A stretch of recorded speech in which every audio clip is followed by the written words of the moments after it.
সবাইকে শুভ সকাল।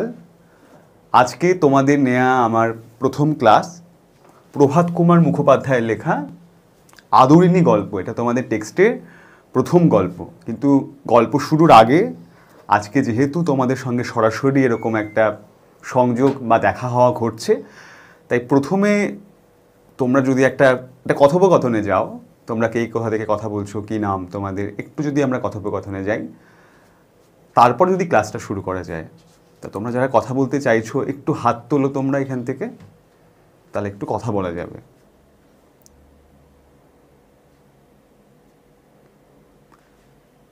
রিয়া সিংহ,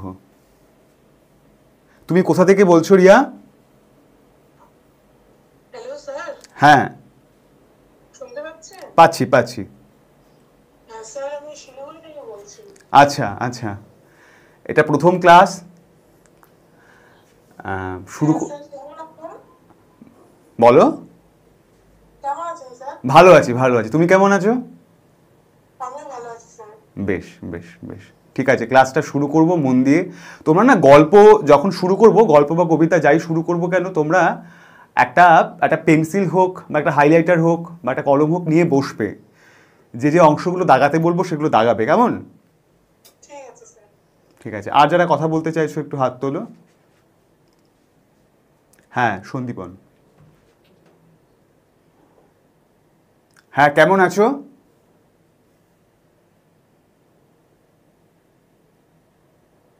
কথা শোনা যাচ্ছে না কেন? সন্দীপন,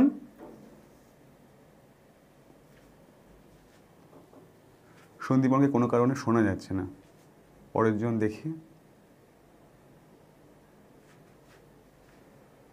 পার্থ, শোনা যাচ্ছে?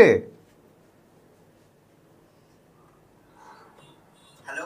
হ্যাঁ, কেমন আছো? আচ্ছা, ভালো আছি। আপনি কেমন আছেন? হ্যাঁ, ভালো আছি।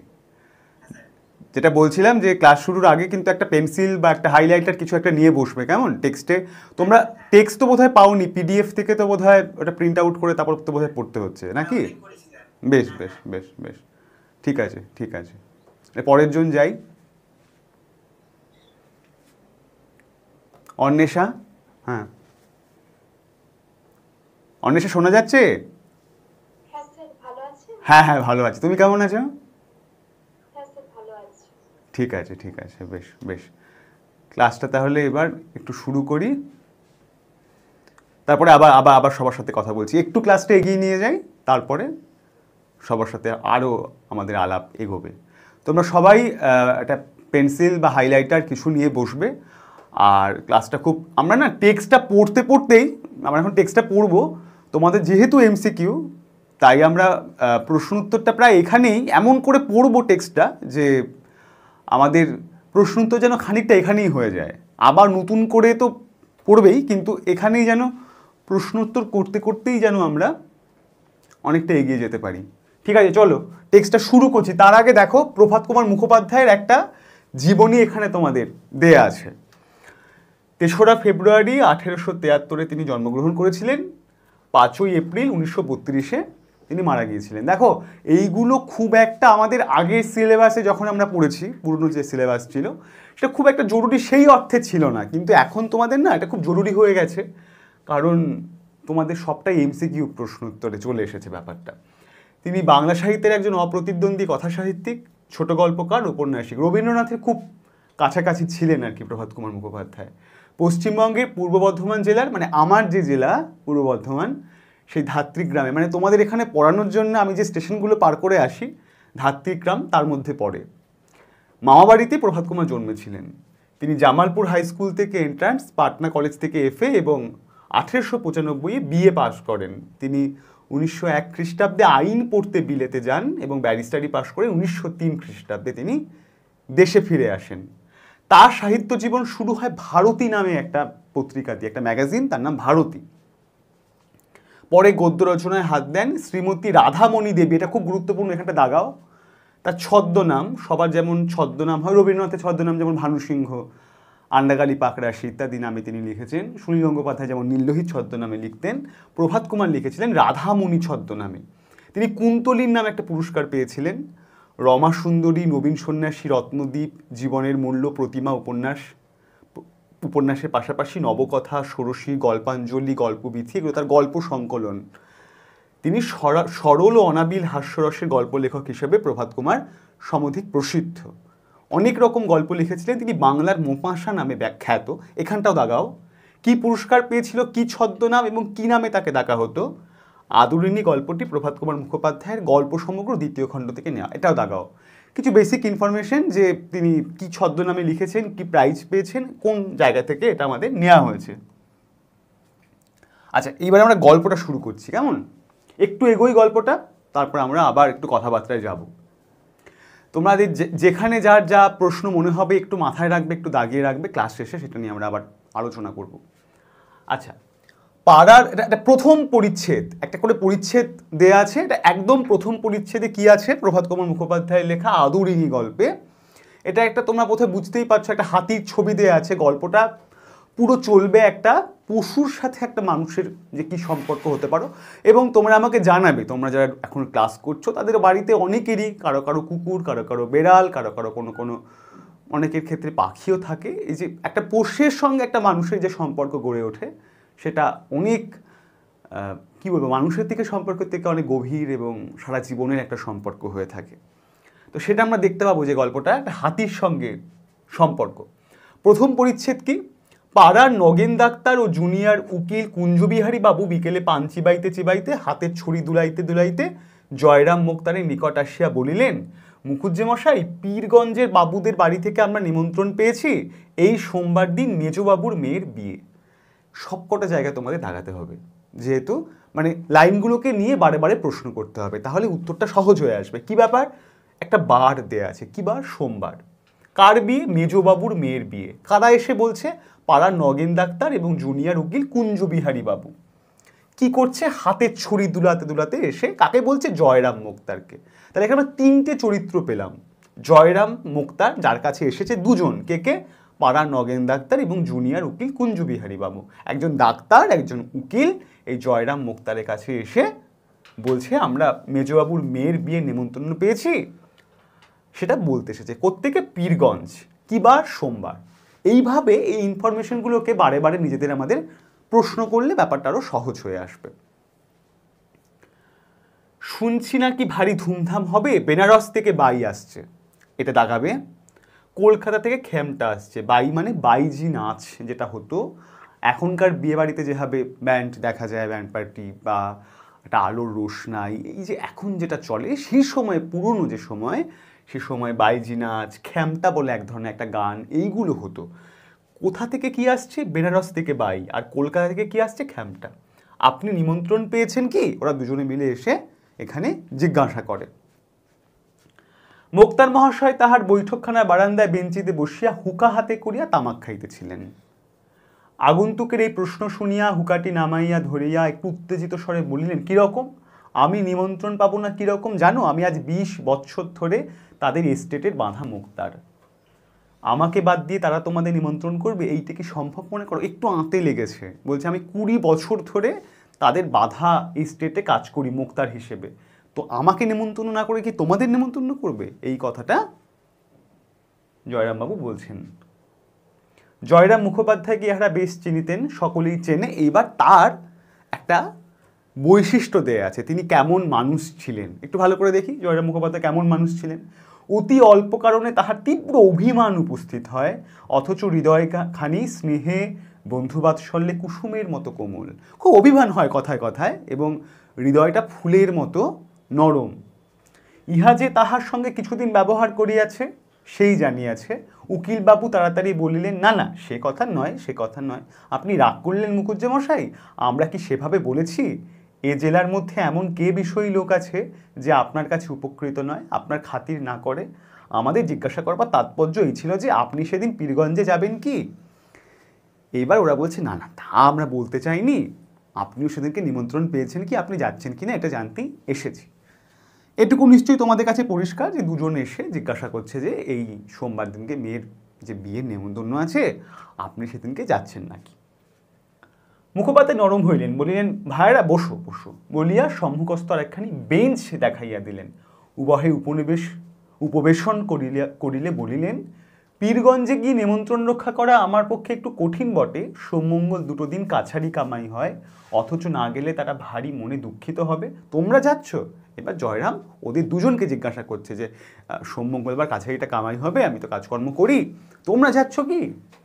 নগেন্দ্রবাবু বলিলেন, যাবার তো, এই যে কে কোন কথা বলছে এটা খুব গুরুত্বপূর্ণ। হ্যাঁ, মানে চরিত্রগুলোকে আমাদের জেনে নিতে হবে যে কে কোন কথা কেমন করে বলছে। নগেন্দ্রবাবু বলছেন, যাবার তো খুবই ইচ্ছে, কিন্তু অত দূর যাওয়া তো সোজা নয়। ঘোড়ার গাড়ির পথ নেই, গরুর গাড়ি করে যেতে। তখন রেল ব্যবস্থাও এত উন্নত নয়, কথায় কথায় টোটো চলে না, অনেক পুরনো বাংলা যেহেতু, তখন এই ঘোড়ার গাড়ি ছাড়া পথ নেই, গরুর গাড়ি করে যেতে হলে 2 দিন যেতে সময় লাগে, আসতে 2 দিন। এরকম বাক্য তোমাদের তুলে দিতে পারে। পীরগঞ্জ যেতে 2 দিন লাগে, আসতে 3 দিন। 2 দিনের জায়গায় 3 দিন করে দিল। এবার বলছে শুদ্ধ না অশুদ্ধ, তখন কিন্তু একটু মুশকিলে পড়তে হয়। তাহলে কি হয়, যেতে 2 দিন সময় লাগে, আসতে 2 দিন সময় লাগে। বারে বারে বলছি, টেক্সট যখন আমরা পড়ছি এমন করে পড়বো প্রশ্ন করে করে, যাতে এমসিকিউ উত্তরগুলো আমাদের মাথায় গেঁথে যায়। এই যে একটা ইনফরমেশন দেয়া যে গরুর গাড়ি করে যেতে হলে যেতে 2 দিন সময় লাগে, আসতে 2 দিন। পালকি করে যাওয়া, সেও জোগাড় হওয়া মুশকিল। আমরা দুজনে তাই পরামর্শ করলাম, যাই মুখুজ্জে মশাইকে গিয়ে জিজ্ঞাসা করি, তিনি যদি যান নিশ্চয়ই রাজবাড়ি থেকে একটা হাতি টাতি আনিয়ে নেবেন। এখন আমরা দুজনেও তার সঙ্গে সে হাতিতে দিব্যি আরামে যেতে পারবো। তাহলে বোঝা যাচ্ছে এরা দুজন এসেছে একটা অভিসন্ধি নিয়ে, একটা বিশেষ প্রবণতা নিয়ে, যে তিনি যদি যান হাতিতে করে তাহলে আমরাও সাথে সাথে যেতে পারবো। মোক্তার মহাশয় স্মিত মুখে বলিলেন, এই কথা, তার জন্য আর ভাবনা কি ভাই? মহারাজ নরেশচন্দ্র তো আমার আজকের মক্কেল নন, ওর বাপের আমল থেকে আমি ওদের মোক্তার। আমি কাল সকালেই রাজবাড়িতে চিঠি লিখে পাঠাচ্ছি, সন্ধে নাগাদ হাতি এসে যাবে। এখন তাহলে কাদের তিনি মক্কেল? নরেশচন্দ্র মহারাজা বললেই হাতি পাঠিয়ে দেয়, ওর বাপের সময় থেকে উনি মোক্তারি করছেন, সন্ধে নাগাদ হাতি এসে যাবে। কুঞ্জবাবু বললেন, দেখলে হে ডাক্তার, আমি তো বলেইছিলাম, অত ভাবছো কেন? মুখুজ্জে মশাইয়ের কাছে গেলে একটা উপায় হয়ে যাবে। তা মুখুজ্জে মশাই, আপনাকেও কিন্তু আমাদের সঙ্গে যেতে হবে, না গেলে ছাড়ছি না। যাবো বই কি ভায়া, আমিও যাব, তবে আমার তো ভাই খ্যামটা শোনবার বয়স নেই। মানে ওই গান বলছিলাম তোমাদের, তোমরা শুনো। আমি মাথায় একটা পগ্গ বেঁধে, এটা খেয়াল রাখবে, পাগড়ির মতো একটা বস্তু, একটি থেলো হুকো হাতে করে লোকজনকে অভ্যর্থনা করব, কে খেলে কে না খেলে দেখব, তদারক করে বেড়াবো, আর তোমরা বসে শুনবে পেয়ালা মুছে ভারতে। কেমন? এটা একটা গান, একটা বেশ ওই যে খেমটা আসবে, যে বাইজি আসবে, তাদের তৈরি করা একটা গান, পেয়ালা মুছে ভারতে। গানটা দাগাও তোমরা সকলে। বলিয়া মুখোপাধ্যায় মহাশয় হা হা করিয়া হাসিতে লাগিলেন। তিনি বললেন, আমার তো আর গান শোনার সেই অর্থে ওই রকম বয়স নেই, তো আমি গান শুনতে পারবো না। আমি কি করব? সবাইকে অভ্যর্থনা করব, তদারকি করব, তোমরা বরং গান শুনো। এটা হলো প্রথম পরিচ্ছেদ। আর একটা পরিচ্ছেদ পড়িয়ে আমরা আরেকটু আবার কথোপকথনে যাব। প্রথম পরিচ্ছেদটা তাহলে শেষ হলো, অনেকগুলো ইনফরমেশন আমরা পেলাম, এগুলো একটুখানি আমরা দাগিয়ে মাথায় রাখার চেষ্টা করব। দ্বিতীয় পরিচ্ছেদ শুরু হচ্ছে পরদিন রবিবার। সোমবার যাওয়ার কথা পীরগঞ্জের, এই হলো পরদিন রবিবার। এদিন প্রভাতে আহ্নিক পূজাটা মুখুজ্জে মহাশয় একটু ঘটা করিয়াই করিতেন। বেলা 9টার সময় পূজা সমাপন করিয়া জলযোগান্তে বৈঠকখানায় আসিয়া বসিলেন। অনেকগুলি মক্কেল উপস্থিত ছিল, তাহাদের সহিত কথাবার্তা কহিতে লাগিলেন। হঠাৎ সে হাতির কথা মনে পড়িয়া গেল। তখন কাগজ কলম লইয়া চশমাটি, তো সেই সময় তো আর টেলিফোনের যুগ নেই, মানে মোবাইলের যুগ নেই বা টেলিফোন নেই যে আমার একটা হাতি প্রয়োজন বা এরকম বলে দিতে পারে। কি করতে হবে? চিঠি লিখতে হবে। এবার বসে বসে তিনি কাজ করছিলেন, পুজো টুজো করে জলখাবার খেয়ে 9টা নাগাদ হঠাৎ তার হাতির কথা মনে পড়ে গেছে। তখন কাগজ কলম নিয়ে চশমাটা পরে প্রবল প্রতাপান্বিত শ্রীমন মহারাজ শ্রী নরেশচন্দ্র রায়চৌধুরী বাহাদুর আশ্রিত জনপ্রতিপালকেশু বলে তিনি পাঠ লিখিয়া সম্বোধন করলেন। এটা পুরোটা দাগাও, এটা যেন মুখস্থ থাকে, বা মুখস্থ না হোক দেখলে যেন চিনতে পারো, কারণ অপশন থাকবে। তো তোমরা দেখো, একটা সুবিধে তোমাদের এমসিকিউ যে উত্তর তোমাদের সামনেই থাকবে, এমন নয় যে উত্তরটা অচেনা বা অজানা। মানে এমসিকিউর অপশন যেহেতু থাকছে, উত্তরটা তোমাদের সামনেই থাকবে বা চিনে নিতে হবে। তাই এইটা একেবারে মাথায় গেঁথে নাও। প্রবল প্রতাপান্বিত শ্রীমন মহারাজ শ্রী নরেশচন্দ্র রায় চৌধুরী বাহাদুর আশ্রিত জনপ্রতিপালকেশু, এটা সম্পূর্ণ দাগিয়ে একটু মাথায় গেঁথে নাও। পাঠ লিখিয়া 2-3 দিনের জন্য একটি সুশীল ও সুবোধ হাতি প্রার্থনা করিয়া পত্র লিখিলেন। পূর্বেও আবশ্যক হইলে তিনি কতবার এই রূপে মহারাজের হস্তি আনাইয়া লইয়াছেন। একজন ভৃত্যকে মানে চাকরকে ডাকিয়া পত্রখানি লইয়া যাইতে আজ্ঞা দিয়া মুক্তার মহাশয় আবার মক্কেলগণের সহিত কথোপকথনে প্রবৃত্ত হইলেন। আচ্ছা, তিনি চাকরকে চিঠিটা দিয়ে দিলেন যে যা বাবা চিঠি লিখে দিলাম, তুই নিয়ে যা, একটা হাতি দরকার, নিয়ে আয় গিয়ে। তো ভৃত্যকে দিয়েছিলেন, কিন্তু এটা একটু দাগাও। শ্রীযুক্ত জয়রাম মুখোপাধ্যায়ের বয়স এখন 50 পার হয়েছে, 50 পার করেছেন, লাগাবে। মানুষটি লম্বা ছাদের, রংটি আরেকটু পরিষ্কার হইলে গৌরবর্ণ বলা যায়, একটু শ্যামলা প্রকৃতির রং। এবার তার শরীর, গায়ের রং কি কাজ করেছে এই একটা বর্ণনা, এগুলো থেকে প্রশ্ন আসে। গোপগুলি মোটা মোটা, কাঁচায় পাকায় মিশ্রিত। দিতেই পারে যে জয়রাম মুখোপাধ্যায় অতিশয় গৌরবর্ণ ছিলেন, তিনি খুব ফর্সা ছিলেন না, কিন্তু আরেকটু যদি রংটি আরেকটু পরিষ্কার হতো তাহলে গৌরবর্ণ, মানে এই ছোট্ট ছোট্ট জায়গাগুলো থেকে তোমাদের কিন্তু প্রশ্নগুলো করবে। গোপগুলি মোটা মোটা, কাঁচায় পাকায় মিশ্রিত, মাথার সম্মুখভাবে টাক আছে, চক্ষু দুইটি বড় বড়, ভাষা ভাষা, তাহার হৃদয়ের কোমলতা যেন হৃদয়ে ছাপাইয়া এই চক্ষু দুইটি দিয়া উছলিয়া পড়িতেছে। এই যে একজন লেখকের বা একজন কবির দেখা সবার থেকে অন্যরকম। দেখো, এটা অদ্ভুত করেছে কাণ্ড একটা বাক্যে, তার হৃদয় যে নরম কোমল, এটা চোখ দেখে বোঝা যায়, যেন চোখ দুটো এত নরম, এত শান্ত, এত অভিমানী, দেখেই টের পাওয়া যায় তার হৃদয় কত কোমল এবং নরম। তাহলে এই হলো জয়রাম মুখোপাধ্যায়ের একটা বর্ণনা। ইহার আদিবাস যশোর জেলায়, লাগাবে। এখানে প্রথম মুক্তারি করিতে আসেন, তখন এদিকে রেল খোলে নাই, মানে রেলগাড়ি চালু হয়নি। পদ্মা পার হইয়া কতক নৌকা পথে, কতক গরুর গাড়িতে, কতক পদব্রজে মানে হেঁটে আসিতে হইয়াছিল। সঙ্গে কেবলমাত্র একটি ক্যাম্বিসের ব্যাগ, মোটা চামড়ার যে ক্যাম্বিসের ব্যাগ, দাগাও, একটি পিতলের ঘটি ছিল, দাগাও। কি কি সাথে নিয়ে তিনি এসেছিলেন? কোথায় বাড়ি ছিল? যশোর, তখন রেল শুরু হয়নি। কি করে এসেছিলেন? নৌকো, তারপরে গরুর গাড়ি, তারপরে হেঁটে। কি কি নিয়ে? ক্যাম্বিসের ব্যাগ এবং একটা পিতলের ঘটি নিয়ে তিনি এসেছিলেন। সহায় সম্পত্তি কিছুই ছিল না, তাহলে একেবারে শূন্য থেকে তিনি শুরু করেছিলেন। মাসিক 13 শিকা একটি বাসা ভাড়া লইয়া, দাগাবে, নিজ হাতে রাধিয়া খাইয়া মুক্তারি ব্যবসা আরম্ভ করিয়া দেন। মুক্তারি মানে বুঝতেই পারছো যে আইন আদালত সম্পর্কিত যে কাজকর্ম সেটি। এখন সেই জয়রাম মুখোপাধ্যায় পাকা দালান কোঠা করিয়াছেন, কোনো সম্বল ছিল না, একটা পেতলের ঘটি আর ক্যাম্বিসের ব্যাগ নিয়ে তিনি এসেছিলেন যশোর থেকে। তারপর তিনি পাকা দালান কোঠা করিয়াছেন। লেখক তো সব বলে না, সংকেত দেয়। এর থেকে আমরা বুঝতে পারি তিনি শূন্য থেকে শুরু করলেও তিনি একটা অনেক উঁচু জায়গায় পৌঁছেছিলেন অর্থনৈতিক দিক থেকে। বাগান করিয়াছেন, পুকুর করিয়া দেন। এখন সেই জয়রাম মুখোপাধ্যায় পাকা দালান কোঠা করিয়াছেন, বাগান করিয়াছেন, পুকুর কিনিয়াছেন, অনেকগুলি কোম্পানির কাগজ কিনিয়াছেন। দেশ তখন পরাধীন, ইস্ট ইন্ডিয়া কোম্পানির সঙ্গে একটা কাগজ কেনার চুক্তি হতো, যার ফলে মাসে মাসে বা বৎসরান্তের টাকা পয়সা পাওয়ার একটা সুবিধে ছিল। পুরোপুরি নয়, খানিকটা এলআইসির মতো। যে সময়ের কথা বলিতেছি তখন এ জেলায় ইংরেজিয়াওয়ালা মুক্তারের আবির্ভাব হইয়াছে বটে, কিন্তু জয়রাম মুখুজ্জকে তাহারা কেউই হটাইতে পারে নাই। তখন উনি এ জেলার প্রধান মুক্তার বলিয়া গণ্য, মানে প্রায় ওই শূন্য থেকে শুরু করলেও তিনি একজন প্রধান মুক্তার, নিজের চেষ্টায় নিজের ভাবে তিনি শুরু করে পৌঁছেছিলেন। মুখোপাধ্যায় মহাশয় হৃদয়খানি অত্যন্ত কোমল ও স্নেহপ্রবণ হইলেও মেজাজটা কিছু রুক্ষ। না মানে একটু অভিমানী ঠিক আছে, হৃদয় খুব নরম, খুব সব ঠিক আছে, কিন্তু ব্যাপারটা যেটা হলো সেটা হলো গিয়ে তার হৃদয়টা অত্যন্ত কোমল ও স্নেহপ্রবণ হলেও মেজাজটা কিছুটা রুক্ষ ছিল, মানে একটু রকচটা, অল্পতেই রেগে যেত। কেন রুক্ষ দেখি, একটু একটু করে এগোই। যৌবনকালে উনি রীতিমতো বদরাগী ছিলেন।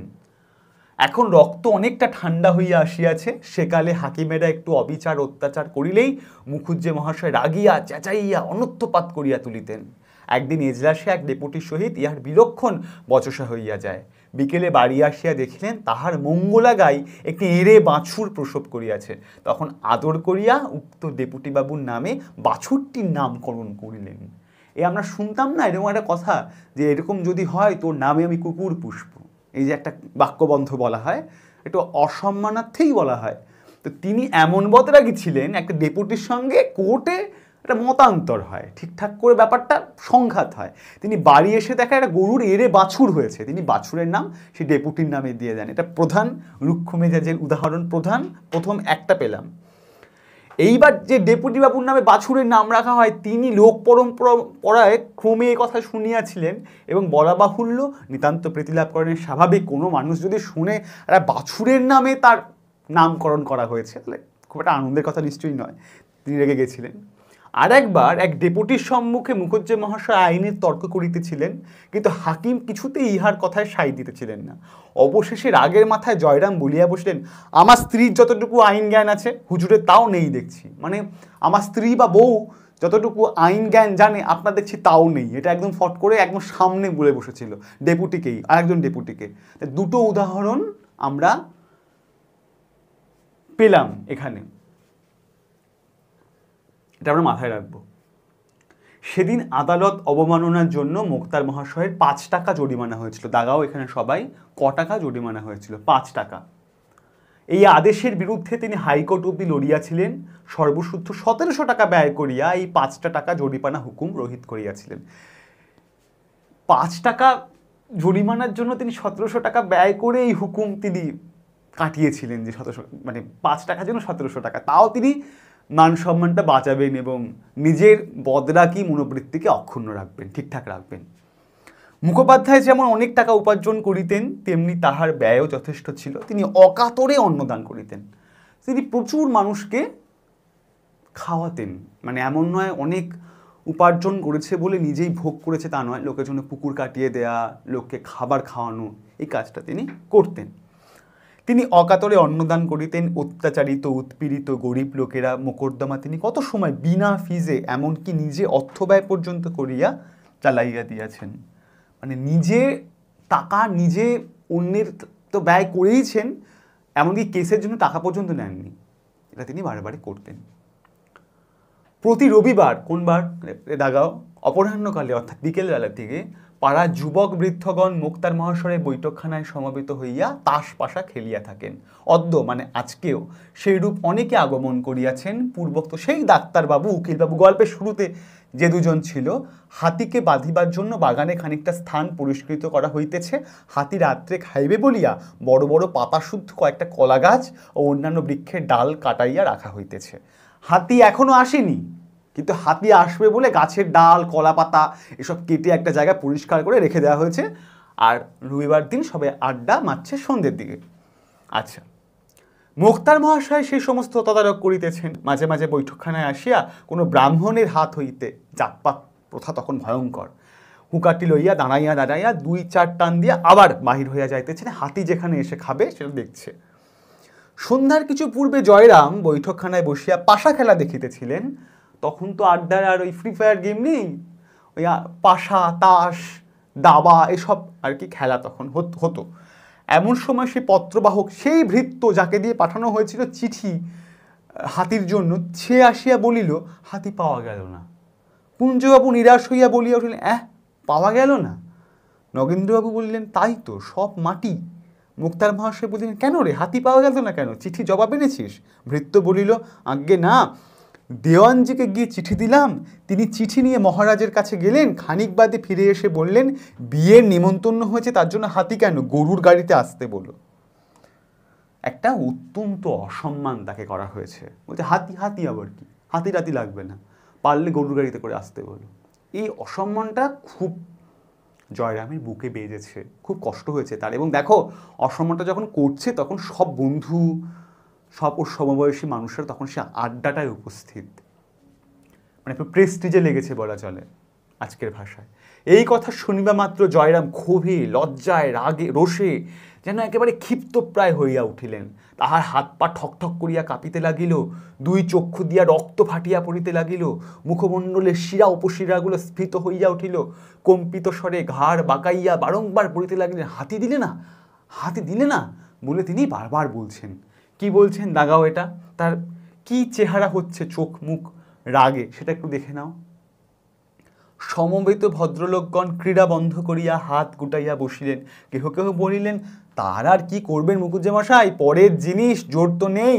একখানা ভালো দেখে গরুর গাড়ি ভাড়া করে নিয়ে রাত্রি 10টা-11টার সময় বেরিয়ে পড়ুন, ঠিক সময় পৌঁছে যাবেন। ওই ইমামউদ্দিন শেখ একজোড়া নতুন বলদ কিনে এনেছে, খুব দ্রুত যায়, গরুর গাড়িতে করে যাওয়ার কথা ভাবছে। ইমামউদ্দিন শেখ, দেখাও এটা। জয়রাম বক্তার দিকে দৃষ্টিমাত্র না করিয়া বললেন, না, গুরুর গাড়িতে চড়ে আমি যাব না। যদি হাতি চড়ে যেতে পারি তবেই যাব, নইলে এই বিবাহে আমার যাওয়াই হইবে না, হবে না। এটা আর কি খুব। আচ্ছা, একটু আমরা আবার কথা বলি।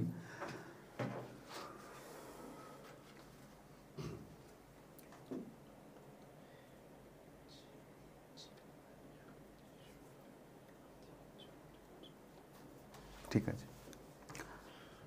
আচ্ছা, তোমরা যখন কথা বলছি একটু হাত তোলো। তোমরা কথা বলার সময় তোমরা একটু তোমাদের স্কুলটা আর কোন জেলা থেকে বলছো এটা একটু জানাবে, কেমন? বেশ। সৌম্যদীপের সাথে একটু কথা বলি। হ্যাঁ সৌম্যদীপ, শোনা যাচ্ছে?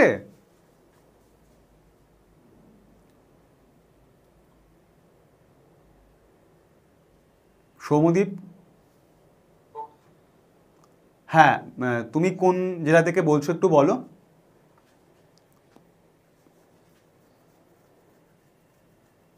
সৌম্যদীপের বোধহয় নেটওয়ার্কে কোনো সমস্যা হচ্ছে।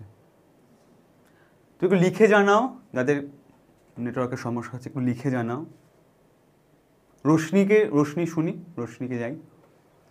রোশনি, কথা শোনা যাচ্ছে? হ্যাঁ, তুমি কোন জেলা থেকে বলছো? হ্যাঁ আমি ভালো আছি, তুমি কেমন আছো? আচ্ছা, তোমার কোন জেলা এবং কোন স্কুল এটা একটু বলো।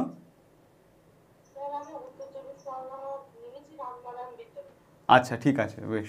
গল্প বুঝতে কোনো অসুবিধা হচ্ছে না তো?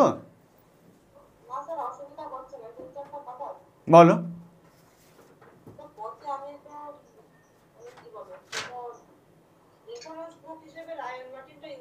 করো, কোনো অসুবিধা নেই।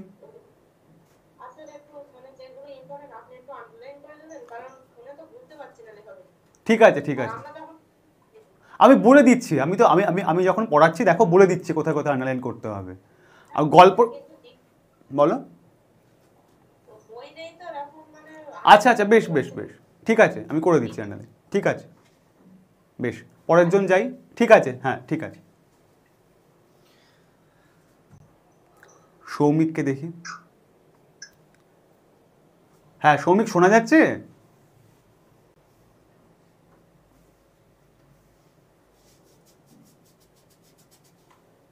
সৌমিক, কথা কি শোনা যাচ্ছে? বোধহয় নেটওয়ার্কের সমস্যা হচ্ছে। পরের জন দেখি। হ্যাঁ শোনা যাচ্ছে? আচ্ছা আচ্ছা, তুমি কোন জেলা থেকে বলছো? হাওড়া থেকে। আচ্ছা, তোমার স্কুল? আচ্ছা, তোমরা তো বোধহয় বই তো এখনো বোধহয় পাওনি, পিডিএফ থেকে তো বোধহয়। ওটা কি প্রিন্ট আউট বের করেছিলে গল্পটা, মানে পুরো টেক্সটটা? আর ওটা একটু করে নিও, হ্যাঁ, মানে পারলে আজকালের মধ্যেই করে নিও। সাহিত্যের ইতিহাসটা সম্পূর্ণ না হলে টেক্সটগুলো অন্তত, খুব বেশি তো নয়, থার্ড সেমে গল্প আর কবিতাগুলো একটু প্রিন্ট আউট বের করে নিও।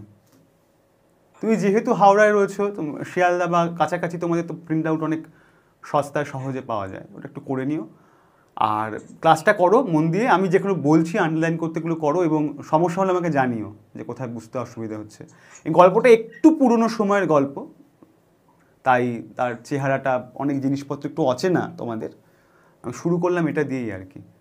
ঠিক আছে, তোমরা একটু চ্যাট দেখি। ঠিক আছে ঠিক আছে, ও চ্যাটগুলোটা একটু দেখি।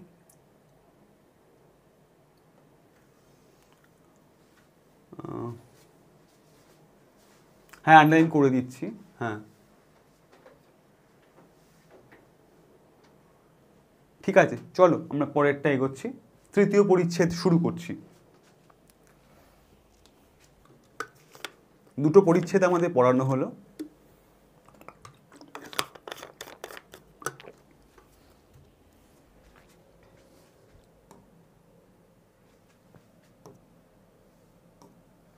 আচ্ছা, শহর হইতে 2-3 ক্রোশের মধ্যে কতটা, কোন কোন জায়গা, 2-3 ক্রোশের মধ্যে 2-3 জন জমিদারের হস্তি ছিল। সেই রাত্রেই জয়রাম তত্তৎ স্থানে লোক পাঠাইয়া দিলেন, যদি কেহ হস্তি বিক্রয় করে তবে কিনিবেন। রাত্রি 2 প্রহরের সময় একজন ফিরিয়া আসিয়া বলিল, বীরপুরের উমাচরণ লাহিড়ীর একটি মাদি হাতি আছে, মানে একটি মেয়ে হাতি আছে, এখনো বাচ্চা ছোট। কোথায়? বীরপুরের উমাচরণ লাহিড়ী, খুব ইম্পর্টেন্ট জায়গা। বিক্রি করবে কিন্তু বিস্তর দাম চায়। কত দাম? 2000 টাকা। দেখাবে খুব বাচ্চা না, সবারই নিতে পারবে, মানে চেপে যাওয়া যেতে পারে, কুচ পরোয়া নেই, তাই কিনবো, এখনই তুমি যাও, কাল সকালেই যেন হাতি আসে, লাহিড়ী মশাইকে আমার নমস্কার জানিয়ে বলো হাতির সঙ্গে যেন কোনো বিশ্বাসী কর্মচারী পাঠিয়ে দেন, হাতি নিয়ে টাকা নিয়ে যাবে। আমার এই মুহূর্তে হাতি চাই, আমি জানি না কিছু। জয়রাম বললেন কোথায়? বীরপুরের উমাচরণ লাহিড়ীর একটি মাদি হাতি আছে, সেটা এখনো বাচ্চা, কিন্তু অনেক টাকা দাম চায়, সবারই নিতে পারবে, কিন্তু 2000 টাকা দাম, তাই কিনবে। পরদিন বেলা 7টার সময় হস্তি নিয়ে আসিল, মানে মেয়ে হাতি, সে এলো, তাহার নাম আদরিণী। এই আমরা গল্পের যে নাম আদরিণী, এই মুহূর্তে জানতে পারলাম হাতিটির নাম আদরিণী। লাহিড়ী মহাশয় কর্মচারী রীতিমতো স্ট্যাম্প কাগজে রসিদ লিখিয়া দিয়া 2000 টাকা লইয়া প্রস্থান করিলেন। এ কিন্তু আজকের দিনে 2000 টাকা নয়, সেই সময় 2000 টাকা, তার গুরুত্ব অনেক। বাড়িতে হাতি আসিবা মাত্র পাড়া তাবৎ বালক বালিকা, ছোট ছোট ছেলে মেয়ে যারা, তারা আসিয়া বৈঠকখানার উঠানে ভিড় করিয়া দাঁড়াইল। 2-1 অবশিষ্ট বালক সুর করিয়া বলিতে লাগিল, হাতি তোর গোদা পায় নাতি। এটা দাগাবে, হ্যাঁ। বাড়ির বালকেরা ইহাতে অত্যন্ত ক্রুদ্ধ হইয়া উঠিল এবং অপমান করিয়া তাহাদিওকে বহিষ্কৃত করিয়া দিল। ব্যাপারটা নিশ্চয়ই বোঝা যাচ্ছে, হাতিটা এসেছে, পাড়ার সমস্ত বাচ্চা ছেলেপুলেরা এসে হাতি তোর গোদা পায় নাতি এভাবে খ্যাপাচ্ছে। তো এই বাড়ির ছেলে যারা, জয়রামবাবু, তারা খুব রেগে গেছে যে আমাদের হাতি এরকম কেন বলবে, অপমান করে তাড়িয়ে দিয়েছে। হস্তি নিয়ে গিয়া অন্তঃপুরের দ্বারের নিকট দাঁড়াইল। মুখুজ্জে মহাশয় বিপত্নিক, স্ত্রী মারা গিয়েছেন, তাহার জ্যেষ্ঠা পুত্রবধূ মানে বড় যে বৌমা, দাগাও এখানটা, কে জল নিয়ে এসেছিল প্রথম হাতি আনার সময়? জ্যেষ্ঠা পুত্রবধূ, অর্থাৎ বড় বৌমা, বড় ছেলের বউ, একটি ঘটিতে জল লইয়া সভয় পদক্ষেপে বাহির হইয়া আসিলেন। কম্পিত হস্তে তাহার পদচতুষ্টয়ে সেই জল একটু একটু ঢালিয়া দিলেন, হাতির পায়ে একটু একটু করে জল ঢেলে দিল। মাহুতকে যে হাতি চালায়, গরুর গাড়ি চালায় যে তাকে গাড়োয়ান বলে, আর হাতি যে চালায় তাকে মাহুত বলা হয়, তার ইঙ্গিতে আদরিণী তখন জানু পাতায় মানে পা ভাঁজ করে বসলো। বড় বধূ তৈল ও সিন্দুরে তাহার ললাট রাঙা করিয়া দিলেন, তেল এবং সিঁদুর নিয়ে তা কপালে পরিয়ে দিল। ঘন ঘন শঙ্খধ্বনি হইতে লাগিল। আবার দাঁড়াইয়া উঠিলে একটি ধামাই করিয়া কি কি নিয়ে এলো খাবার, আলো চাল, কলা, অন্যান্য মাঙ্গল্য দ্রব্য তাহার সম্মুখে রক্ষিত হইল। সুর দিয়া তুলিয়া তুলিয়া কতক সে খাইল, অধিকাংশ ছিটাইয়া দিল। এইরূপে বরণ সম্পন্ন হইলে রাজহস্তির জন্য সংগৃহীত সেই কদলীকাণ্ড ও বৃক্ষ শাখা আদরিণী ভোজন করিতে লাগিল। সেই রাজার হাতির জন্য যা রেখে দিয়েছিল সেগুলো আদরিণী খেল। নিমন্ত্রণ রক্ষা করিয়া পীরগঞ্জ হইতে ফিরিবার পরদিন বিকালেই মহারাজ নরেশচন্দ্রের সহিত মুখোপাধ্যায় মহাশয় সাক্ষাৎ করিতে গেলেন। এইবার যেন সেই প্রতিশোধ নিতে গেল, যে তুমি বা একটা হাতি পাঠাওনি, দেখো। বলা বাহুল্য, হস্তিপৃষ্ঠে আহরণ করিয়াই গেলেন। মহারাজের দ্বিতল বৈঠকখানার নিম্নে বিস্তৃত প্রাঙ্গণ, মহারাজের যে দোতলা বাড়ি তার নিচে অনেকটা ছড়ানো একটা প্রাঙ্গণ, উঠোন। প্রাঙ্গণের অপর প্রান্তে হস্তি প্রবেশে সিংহদ্বার। বৈঠকখানায় বসিয়া সমস্ত প্রাঙ্গণ ও সিংহদ্বারের বাহিরে অনেক দূর অবধি মহারাজের দৃষ্টিগোচর হইয়া থাকে। রাত সমীপে উপনীত হইলে মুখোপাধ্যায় মহাশয় তাহাকে আশীর্বাদ করিয়া আসন গ্রহণ করিলেন। মোকদ্দমা ও বিষয় সংক্রান্ত 2-4 কথার পর মহারাজ জিজ্ঞাসা করিলেন, মুখুজ্জে মশাই, ও হাতিটি কার? কে বলছে দেখো। মহারাজ বলছে কিন্তু, হ্যাঁ। মুখুজ্জে মহাশয় বিনীতভাবে বলিলেন, আজ্ঞে হুজুর বাহাদুরেরই হাতি। মহারাজ বিস্মিত হইয়া বলিলেন, আমার হাতি? কই, ও হাতি তো কোনোদিন আমি দেখিনি, কোথা থেকে এলো? একটা মজা হয়েছে এখানে। হাতিতে করে গেছে, রাজা দেখেছে, যে রাজা হাতি পাঠায়নি ওকে, বলছে ও হাতি কার? বলছে মহারাজেরই হাতি। বলছে আমার হাতি? এই হাতিটা তো কোনোদিন আমি দেখিনি। আগে বীরপুরের উমাচরণ লাহিড়ীর কাছ থেকে কিনেছি। অধিকতর বিস্মিত হয়ে রাজা বললেন, আপনি কিনেছেন? বললো, আজ্ঞে হ্যাঁ। তবে বললেন আমার হাতি? বিনয় কিংবা শ্লেষসূচক ঠিক বোঝা গেল না। একটু মৃদু হাস্য করিয়া জয়রাম বলিলেন, যখন হুজুর বাহাদুরের দ্বারাই প্রতিপালন হচ্ছি আমি যখন আপনার, তখন ও হাতি আপনার বই আর কার? এখানে একটু শ্লেষ করলো, একটু মজা করে, সেই ঠাট্টা করে একটুখানি সেই প্রতিশোধ নিল, যেন যে কথা হাতি যেহেতু ওকে দেয়নি, ও বলল, আপনার দ্বারা যেহেতু প্রতিপালিত হচ্ছি হাতি, আপনার ছাড়া আর কার। একটু শ্লেষ করলো এখানটায়। সন্ধ্যার পর গৃহে ফিরিয়া বৈঠকখানায় বসিয়া সমবেত বন্ধুমণ্ডলীর নিকট মুখোপাধ্যায় এই কাহিনী সবিস্তারে বিবৃত করিলেন। হৃদয় হইতে সমস্ত ক্ষোভ লজ্জা আজ তাহার মুছিয়া গেল। কয়েকদিন পরে আজ তাহার সুনিদ্রা হইল। ওই যে বন্ধুদের সামনে বলেছে যে হাতি পাঠাবে না, গরুর গাড়ি করে যাও, ওটা বেশ প্রেস্টিজে লেগেছিল। এতদিন পর সে রাজাকে যোগ্য জবাব দিয়ে এসে শ্লেষ করে ওর বেশ মনে হয়েছে যে যাক, এতদিন পর একটা আমি যোগ্য জবাব দিয়েছি। এবং সেই বন্ধুদেরই এই কাহিনী ভালো করে বলার পর রাত্রে তার ভালো করে ঘুম হলো। মানে সে বেটা এতদিন রাত্রে ভালো করে ঘুমোতে পারেনি, সে অপমানের জন্য হাতি কিনে তার প্রতিশোধ নেওয়া গেল। এবার আমরা চতুর্থ পরিচ্ছদে যাব। আচ্ছা, উল্লেখিত ঘটনা সুদীর্ঘ 5টি বৎসর অতীত হইয়াছে। মানে যে ঘটনা আমরা এতক্ষণ পড়ছিলাম তার 5 বছর কেটে গেছে। এই 5 বৎসরে মোক্তার মহাশয়ের অবস্থার অনেক পরিবর্তন হইয়াছে। নূতন নিয়মে পাশ করা শিক্ষিত মোক্তারে জেলা কোর্ট ভরিয়া গিয়াছে। শিথিল নিয়মের আইন ব্যবসায়ীর আর কদর নাই। ক্রমে ক্রমে মুখোপাধ্যায় মহাশয়ের আয় কমিতে লাগিল। খুব গল্প কিন্তু এবার একটু অন্যদিকে মোড় নিচ্ছে। কেমন? পূর্বে যত উপার্জন করিতেন এখন তাহার অর্ধেক হয় কিনা সন্দেহ, অথচ ব্যয় প্রতি বৎসর বর্ধিতই হইতেছে, বেড়েই যাচ্ছে। তাহার 3টি পুত্র দাগাবে, তাহার 3টি পুত্র, প্রথম 2টি মূর্খ, বংশবৃদ্ধি ছাড়া আর কোনো কর্ম করিবার যোগ্য নহে। বিয়ে টিয়ে করে ছেলেপুলে হয়েছে, আর কোনো কাজকর্ম করে না। 2জন। কনিষ্ঠ পুত্রটি, যে ছোট যে ছেলেটি, সে কলকাতায় পড়ছে, পড়াশোনা করছে। সে যদি মানুষ হয় তাহলে একমাত্র বল ভরসা সেই হতে পারে। দাগাবে 2জন মূর্খ, বিয়ে টিয়ে করে সংসার বাড়িয়েছে, সন্তান হয়েছে, আর ছোট ছেলেটি কলকাতায় পড়াশোনা করছে। তাহলে এই চেহারাটা নিশ্চয়ই তোমরা বুঝতে পারছো যে জয়রামের 3জন ছেলে। একবার চার্ট হিসেবে একবার দেখে নিতে পারো যে 2জন আর একজন কোথায় পড়ছে? কলকাতা। তাহলে অবস্থাটা এবার আস্তে আস্তে কিন্তু জয়রামের, গল্পটা একটু দীর্ঘ গল্প, একটু ভাষাও তোমাদের একটু সাধুতে লেখা, কিন্তু আমি বলছি যে এটা যদি খুব যত্ন করে আমরা পড়ে নিই এবং ভালো করে যদি এখনই মাথায় গেঁথে নিই ক্লাসটা করতে করতে দাগিয়ে, তাহলে অনেকটা সহজ হয়ে যাবে। বারে বারে তো পড়তেই হবে, কিন্তু গল্পটা একটু দীর্ঘ, কিন্তু আমরা খুব সুন্দর করে এটা পড়ার চেষ্টা করি। এইটুকু নিশ্চয়ই তোমাদের কোনো অসুবিধা নেই বুঝতে, আশা করা যায়। একটু লিখে জানিও কমেন্টে কারো কোনো অসুবিধে হচ্ছে কি না বুঝতে কোনো জায়গায় বা কোনো।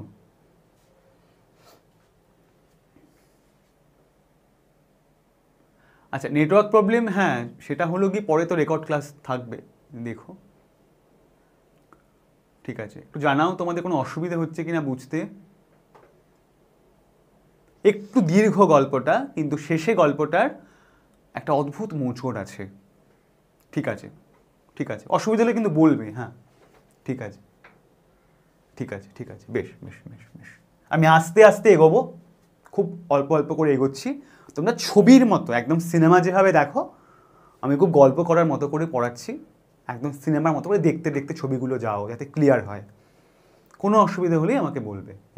চলো আমরা এগোই। ব্যবসায়ের প্রতি মুখোপাধ্যায়ের আর সে অনুরাগ নাই, বড় বিরক্ত হইয়া উঠিয়াছেন। ছোকরা মুক্তারগণ যাহাদিগকে একসময় উলঙ্গ অবস্থায় পথে খেলা করতে দেখিয়াছেন, তাহারা এখন সামলা মাথায় দিয়া, সামলা হলো একটা বিশেষ ধরনের পাগড়ির মতো জিনিস, যারা কোর্টে কাজ করতেন তারা পড়ে যেতেন।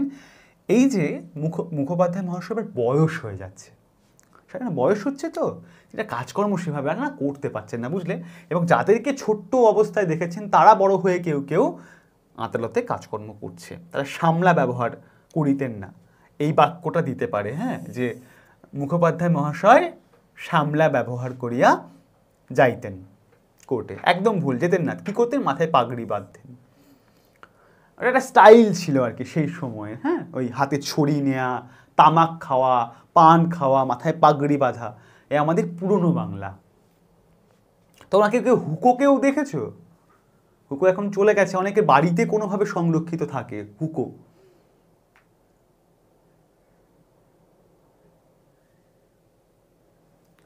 চলো আমরা দেখি এবার। আচ্ছা, তাহার প্রতিপক্ষে দাঁড়াইয়া চোখ মুখ ঘুরাইয়া ফরফর করিয়া ইংরেজিতে হাকিমকে কি বলিতে থাকে তিনি কিছুই বুঝিতে পারেন না। পার্শ্বস্থিত ইংরেজি জানা জুনিয়রকে জিজ্ঞাসা করেন উনি কি বলছেন। জুনিয়র তর্জমা করিয়া তাহাকে বুঝাইতে বুঝাইতে অন্য প্রসঙ্গ উপস্থিত হয়, মুখের জবাব মুখেই রহিয়া যায়, নিষ্ফল রোষে তিনি ফুলিতে থাকেন। আচ্ছা, এখানটা একটু বোঝাই কি হচ্ছে ব্যাপারটা। তিনি না জয়রামবাবু না ইংরেজিটা জানেন না, বুঝলে, আর ওই ছোটো ছোটো ছেলে মেয়ে যারা নতুন পড়াশোনা করে তারা ইংরেজিটা ভালো জানে। এইবার কি হচ্ছে, যখন কোর্টে মামলা চলছে, যখন ইংরেজিতে কথাবার্তা চলছে, তিনি না বুঝতে পারছেন না, তিনি বলছেন কি বলল, তখন একজন ওটা অনুবাদ করে দিচ্ছে, তর্জমা করে বাংলা করে বলতে বলতে কেস অন্যদিকে ঘুরে যাচ্ছে। এই জন্য বয়স ছাড়াও ইংরেজি না বুঝতে পারার জন্য আজকের ভাষায় বলা যায় তিনি প্রায় পিছিয়ে পড়ছেন। তাহা ছাড়া পূর্বে হাকিমগণ মুখুজ্জে মহাশয়কে যেরূপ শ্রদ্ধার চোখে দেখিতেন, এখনকার নব্য হাকিমগণ আর তাহা করেন না। ইহাদের যেন বিশ্বাস যে ইংরেজি জানে না সে মনুষ্য পদবাচ্যই নহে। এ সকল কারণে স্থির করিয়াছেন কর্ম হইতে এখন অবসর গ্রহণ করাই শ্রেয়। তিনি যাহা সঞ্চয় করিয়াছেন তাহা সুদ হইতে কোনো রকমের সংসার যাত্রা নির্বাহ করিবেন। প্রায় 60 বৎসর বয়স হল, আর কাজ করতে তিনি পারছেন না। ইংরেজি জানা ওই ছোটো ছোটো ছেলে মেয়ে তাকে মানুষ বলেই জ্ঞান করছে না, আর তার বয়স হয়ে গেছে অনেক। চিরকালে কি খাটিবেন, বিশ্রামের সময় কি হয় নাই। বড় ছেলেটি যদি মানুষ হইতো, 2 টাকা যদি রোজগার করিতে পারিত, এই 2 টাকা মানে তখন অনেক, তাহা হইলে এতদিন কোন কালে মুখোপাধ্যায় মহাশয় অবসর লইতেন, বাড়িতে বসিয়া হরিনাম করিতেন। কি করতে চাইছেন, জীবনের শেষ প্রান্তে এসে তিনি হরিনাম করতেন, একটু রেস্ট করতে পারতেন, একটু বিশ্রাম দরকার, সেই ছোটোবেলা থেকে খাটছেন। কিন্তু আর বেশি দিন চলে না, তথাপি আজিকালি করিয়া আরও 1 বৎসর কাটিল। তাহলে দেখো, এটা বুদ্ধির প্রশ্ন দিতে পারে। 60 বছর বয়স, আরও 1 বছর কাটলো, মানে 61।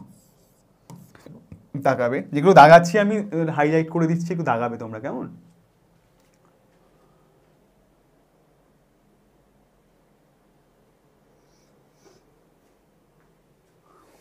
ছবিতে দেখেছো বলছো হুকো অনেকে। আচ্ছা, এই সময় দায়রায় একটি খুনি মোকদ্দমা উপস্থিত হইল। সেই মোকদ্দমার আসামি জয়রাম মুখোপাধ্যায়কে নিজ মোক্তার নিযুক্ত করিল। একজন নূতন ইংরেজ জজ আসিয়াছেন, তাহারই এজলাসে বিচার।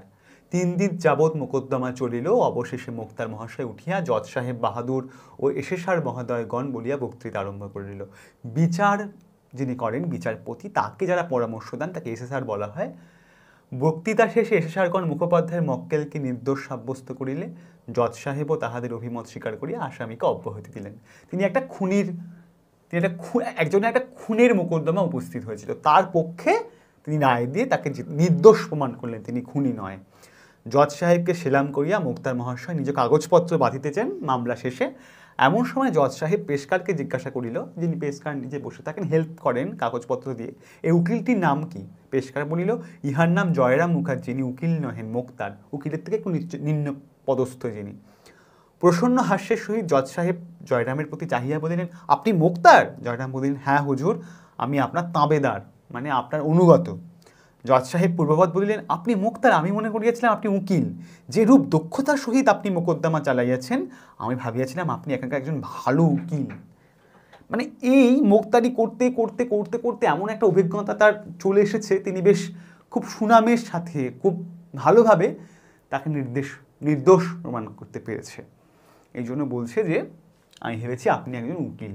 এইটা শুনে না, তার এমনি নরম মনের মানুষ তো, তার চোখে জল এসে গেছে, কান্না পেয়ে গেছে, যে জীবনের আর বুড়ো হয়ে গেছেন, আর প্রশংসা করে না কেউ, মানুষ ইংরেজি জানে না বলে মানুষ বলে জ্ঞানই করে না, এরকম একটা মানসিক অবস্থায় যখন প্রশংসা করেছে, তখন কী হয়েছে?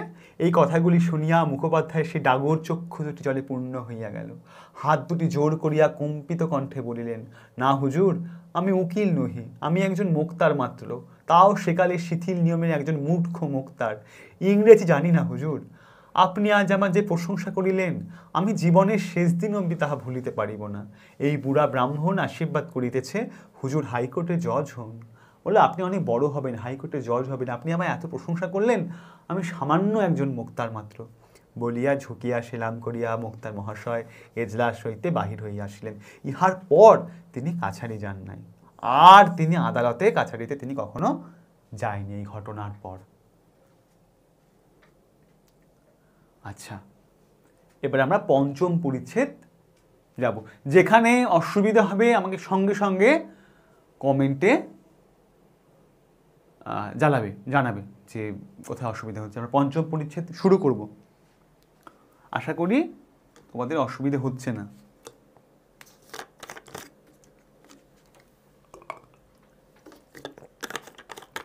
একটু দীর্ঘ গল্প, কিন্তু আমি শুরু করলাম তোমাদের যেহেতু প্রথমেই গল্পটা আছে, গল্পটা দিয়েই পরবর্তী টেক্সটগুলো এত দীর্ঘ নয়। আমি এবার পঞ্চম পরিচ্ছেদে চলে এসেছি। ব্যবসায় ছাড়িয়া কায় ক্লেশে মুখোপাধ্যায় সংসার চলিতে লাগিল। এই যে মুক্তারি ব্যবসা ছেড়ে দিল, এবার কোনো রকমে সংসার চলছে। আচ্ছা, না প্রশ্ন নিয়ে একটু আলোচনা করতে পারি, কথা বলতে পারি, তখনই প্রশ্নের প্যাটার্নটা একটু বুঝতে পারবে হয়তো। আমি একটু কথা বলবো প্রশ্ন নিয়ে, পড়িনি। আচ্ছা, ব্যয় যে পরিমাণ সংকোচ করিবেন ভাবিয়াছিলেন তাহা শতচেষ্টাতেও হইয়া ওঠে না, সুদের সংকুলান হয় না, মূলধনে হাত পড়িতে লাগিল। এবার যে জমানো টাকা, কোম্পানির কাগজের সংখ্যা কমিতে লাগিল, যে কাগজ রফা হয়েছিল সেগুলো কমছে, জমিয়ে রাখা টাকায় টান পড়ছে। একদিন প্রভাতে মুক্তার মহাশয় বৈঠকখানায় বসিয়া নিজের অবস্থার বিষয়ে চিন্তা করিতেছেন, এমন সময় মাহুত আদরিণীকে লইয়া নদীতে স্নান করাইতে গেল। অনেকদিন হইতে লোকে ইহাকে বলিতেছে, হাতিটি আর কেন, ওকে বিক্রি করে ফেলুন, মাসে 30-40 টাকা বেঁচে যাবে। কিন্তু মুখুজ্জে মহাশয় উত্তর করিয়া থাকেন, তার চেয়ে বলো না তোমার এই ছেলে পেলে নাতি নাতনিদের খাওয়াতে অনেক টাকা ব্যয় হয়ে যাচ্ছে, ওদের একে একে বিক্রি করে ফেলো। এইরূপ উক্তির পর আর কথা চলে না। হাতিটাকে বিক্রি করে দিয়ে 30 টাকা বা 40 টাকা বেঁচে যাবে, এই কথাটা ওকে বলছে, হাতিটা বিক্রি করে দিন। গল্পটা কিন্তু একটা অন্যদিকে মোড় নিল। কেমন? তখন একজন বলছে যে আমার ছেলে পেলে নাতি নাতনিদেরই বিক্রি করতে বলো না কেন, এমন করে বলছো। মানে এর থেকে বোঝা যায় জয়রাম হাতিটিকে কি চোখে দেখেন, একেবারে সন্তানের মতো করে। একদিন প্রভাতে মুক্তার মহাশয় বৈঠকখানায় বসিয়া নিজের অবস্থার বিষয়ে চিন্তা করিতেছেন। আচ্ছা, এটা বললাম 30-40 টাকা বেঁচে যাবে। আচ্ছা, হাতিটিকে দেখিয়া মুখোপাধ্যায়ের মনে হইল, ইহাকে যদি মধ্যে মধ্যে ভাড়া দেয়া যায় তাহা হইলে তো কিঞ্চিত অর্থাগম হইতে পারে। তখনই কাগজ কলম লইয়া নিম্নলিখিত বিজ্ঞাপনটি মুসাবিদা করিলেন। একটা অ্যাড লিখলেন, হাতিটি ভাড়া দেবেন, বিক্রি করবেন না, কিন্তু ভাড়া দেয়া যায়।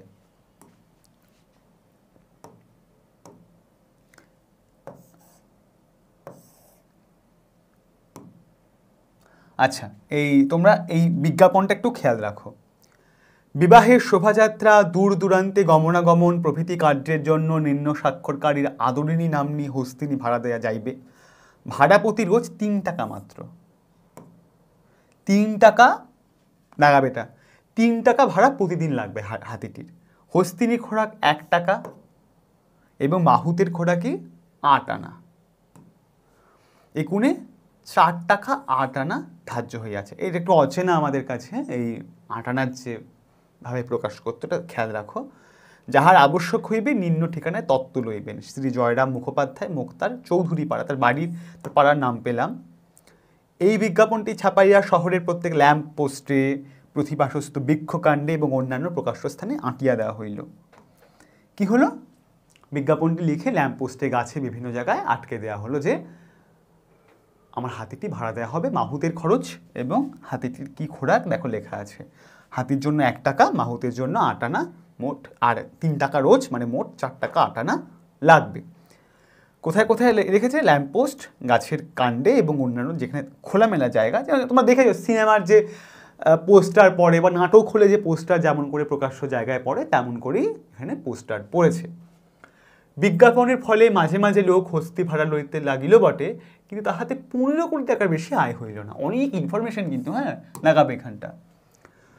মুখোপাধ্যায় জ্যেষ্ঠ পৌত্রটি, নাতি, বড় ছেলের যে ছেলে পৌত্র, সে পীড়িত হইয়া পড়িল। একে অর্থাভাব, টাকা পয়সা নেই, তার মধ্যে বড় নাতির অসুখ, তাহার জন্য ডাক্তার খরচ, ঔষধ পথ্যাদির খরচ প্রতিদিন 5-7 টাকার কমে নির্বাহ হয় না। মাসখানেক পরে বালকটি কথঞ্চিত একটু আরোগ্য লাভ করল, বড়বধূ মেজবধূ উভয়ই অন্তঃসত্ত্বা, মানে বড় বৌমা এবং মেজ বৌমা দুজনেই প্রেগনেন্ট, বাচ্চা হবে তাদের। তাহলে আবার পরিবারের নতুন সদস্যরা আসবে, আরও খরচ বাড়বে। মানে একটা বুড়ো মানুষের উপর চাপটা বুঝতে পারছো তো, চারিদিক থেকে যেন ঘিরে ফেলছে, এবং ছেলেগুলো অকর্মা। পরেই আরো 2টি জীবের অন্ন সংস্থান করিতে হইবে। এদিকে জ্যৈষ্ঠা পৌত্রী কল্যাণী বলে একটা মেয়ে কথা পাচ্ছি আমরা, যে নাতনি, বড় নাতনি, যে সে দ্বাদশ বর্ষে পদার্পণ করিয়াছে। কত? 12 বছর তার বয়স হয়েছে। দেখিতে দেখিতে যেরূপ ডাগর হইয়া উঠিতেছে, শীঘ্রই তাহার বিবাহ না দিলে নয়। এবার বিয়ে দেয়া প্রয়োজন। 12 বছর, তখন সেই সময় গৌরীদান করতে হতো, কম বয়সে বাচ্চাদের মানে মেয়েদের বিয়ে হয়ে যেত আর কি। নানা স্থান হইতে তাহার সম্বন্ধ আসিতেছে বটে, কিন্তু ঘর বা বর মনের মতন হয় না। যদি ঘর বর মনের মতন হইল, তাহাদের খাই শুনিয়া মানে পণ চক্ষু স্থির হইয়া যায়। কন্যার পিতা এ সম্বন্ধে একেবারে নির্লিপ্ত, বড় ছেলের তো মাথা ব্যথা কিছু নেই। সে নেশা ভাঙ করিয়া তাসপাশা খেলিয়া ফুলুট বাসি বাজাইয়া বেড়াইতেছে, যত দায় 60 বৎসরের বুড়ারি ঘাড়ে। অবশেষে এক স্থানে বিবাহের স্থির হইল। পাত্রটি, যার সাথে বড়নাত্মীর বিয়ে স্থির হয়েছে, সেই পাত্রটি কি করে? রাজশাহী কলেজে এলে পড়িতেছে। দাগাচ্ছি, তোমরা কিন্তু দাগাও, হ্যাঁ। খাইবার পরিবার সংস্থানও আছে। তাহারা 2000 টাকা চাহে, নিজেদের খরচ 500, 2500 টাকা হইলে বিবাহটি হয়। 2000 টাকা চায়, নিজেদের খরচ 500 টাকা, মোট 2500 টাকা হলে বরযাত্রীর বিয়েটা আর কি হতে পারে। এরকম একটা অবস্থা এখানে উপস্থিত।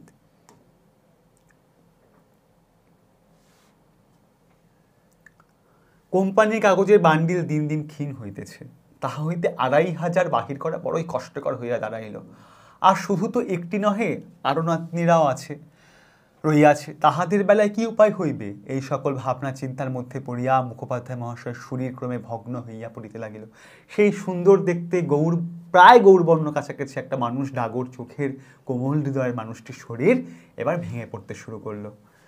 একদিন সংবাদ আসিল, কনিষ্ঠ পুত্রটি বিয়ে পরীক্ষা দিয়েছিল, সেও ফেল করিয়াছে। সর্বনাশ! এই ছেলেটার উপরই তো একমাত্র আশা ছিল যে এ যদি একটু দাঁড়ায় পড়াশুনো করে, তাহলে সংসারে একটু সুবিধা হয়। সেও ফেল করে গেছে। বন্ধুগণ বলিতে লাগিলেন, মুকুজ্জে মহাশয়, হাতিটিকে বিক্রি করিয়া ফেলুন, করে নাতনির বিবাহ দিন। কি করবেন বলুন? অবস্থায় বুঝে তো কাজ করতে হয়। আপনি জ্ঞানী লোক, মায়া পরিত্যাগ করুন। মুখোপাধ্যায় আর কোনো উত্তর দেন না। মাটির পানে চাহিয়া ম্লান মুখে বসিয়া কেবল চিন্তা করেন। সকলেই বলছে হাতিটি বিক্রি করে দিন, এবং মাঝে মাঝে দীর্ঘ নিঃশ্বাস ফেলেন। চৈত্র সংক্রান্তিতে বামুনহাটে একটি বড় মেলা হয়। পয়লা বৈশাখের আগের দিন যে চৈত্র সংক্রান্তি গাজন যখন হয়, বামুনহাট বলে একটা জায়গায় বড় মেলা হয়। এই মেলাটার স্পেশালিটি কি হয়? সেখানে বিস্তর গরু, বাছুর, ঘোড়া, হাতি, উট, পুরো দাগাও কি বলছে, গরু, বাছুর, ঘোড়া, হাতি, উট বিক্রয়ার্থে আসে। পশুদের বিক্রির জন্য জিনিস কি আছে? গরু, বাছুর, ঘোড়া, হাতি, উট। বন্ধুগণ বলিলেন, হাতিটিকে মেলায় পাঠিয়ে দিন, বিক্রি হয়ে যাবে। এখন 2000-এ কিনেছিলেন, এখন হাতি বড় হয়েছে, 3000 টাকা অনায়াসে পেতে পারবেন। কোচার খুঁটে চক্ষু মুছিয়া বলিলেন, কি করে তোমরা এমন কথা বলছো? বন্ধুরা বুঝাইলেন, আপনি বলেন ও আমার মেয়ের মতো, তা মেয়েরকেই কি চিরদিন ঘরে রাখা যায়? মেয়ের বিয়ে দিতে হয়, মেয়ে শ্বশুর বাড়ি চলে যায়, তার উপায় কি?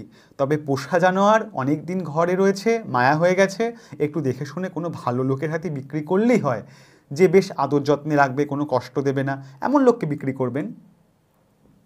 ভাবিয়া চিন্তিয়া জয়রাম বলিলেন, তোমরা সবাই যখন বলছো তখন তাই হোক, দাও, মেলায় পাঠিয়ে দাও। একজন ভালো খদ্দের ঠিক করো, তাতে দামে যদি 200-500 টাকা কমও হয় সেও স্বীকার। মেলাটি চৈত্র সংক্রান্তির প্রায় 15 দিন পূর্বে আরম্ভ হয়, তবে শেষের 4-5 দিনই জমজমাট বেশি। সংক্রান্তির 1 সপ্তাহ পূর্বে যাত্রা স্থির হইয়াছে, মাহুত তো যাইবেই। মুখোপাধ্যায় মহাশয়ের মধ্যম পুত্রটি, যে মেজো ছেলে, সেও সঙ্গে যাবে। মাথায় রাখবে, দাগাবে। তোমরা নিশ্চয়ই বুঝতে পারছো কোন জায়গায় কল্পনা উপস্থিত হলো। হাতি এবার আদরিণীকে কিছু করার নেই, বিক্রি করে দিতে হবে। তিনি চাইছেন না, মেয়ের মতো ভালোবাসেন। বন্ধুরা যুক্তি দিচ্ছে, মেয়েকে যেমন একদিন শ্বশুর ঘরে পাঠাতে হয়, আপনি ভালো একটা খদ্দের দেখে বিক্রি করে দিন।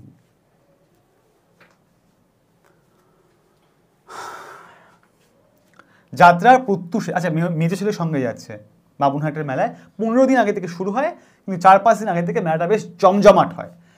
যাত্রার দিন প্রত্যুষে মানে সকালবেলায় মুখোপাধ্যায় ঘুম থেকে গাত্রোত্থান করিলেন, উঠলেন, যাইবার পূর্বে হস্তি ভোজন করিতেছে, শেষবার খাবার খাচ্ছে হাতি বাড়ি থেকে যাওয়ার আগে।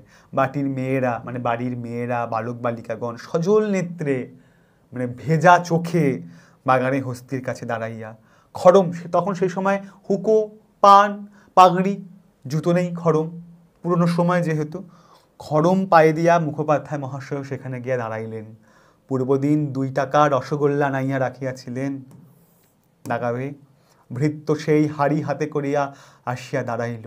ডালপালা প্রভৃতি মামুলি খাদ্য শেষ হইলে মুখোপাধ্যায় মহাশয় স্বহস্তে মুঠা মুঠা করিয়া সেই রসগোল্লা হস্তিনীকে খাওয়াইলেন। শেষে তাহার গলা নিম্নে হাত বুলাইতে বুলাইতে ভগ্ন কণ্ঠে বলিলেন, আদর যাও মা, বামুনহাটের মেলা দেখে এসো। প্রাণ ধরিয়া বিদয়বাণী উচ্চারণ করিতে পারিলেন না, উদ্বেল দুঃখে এই ছলনাটুকুর আশ্রয় লইলেন। বলতে পারলো না যে তুমি আদরিনী তুই চলে যা, তোকে বিক্রি করে দিচ্ছি। বলছে যাও মা, তুমি বামুনহাটের মেলা দেখে এসো। এবং 2 টাকায় কেনা রসগোল্লা সেগুলো সেই হাতিটিকে যাওয়ার আগে শেষবার হাতে করে তিনি খাওয়াচ্ছেন। খুবই অদ্ভুত একটা জায়গায় আমরা গল্পের এসে দাঁড়ালাম। গল্পটা একটা অন্যদিকে বাঁক নিল।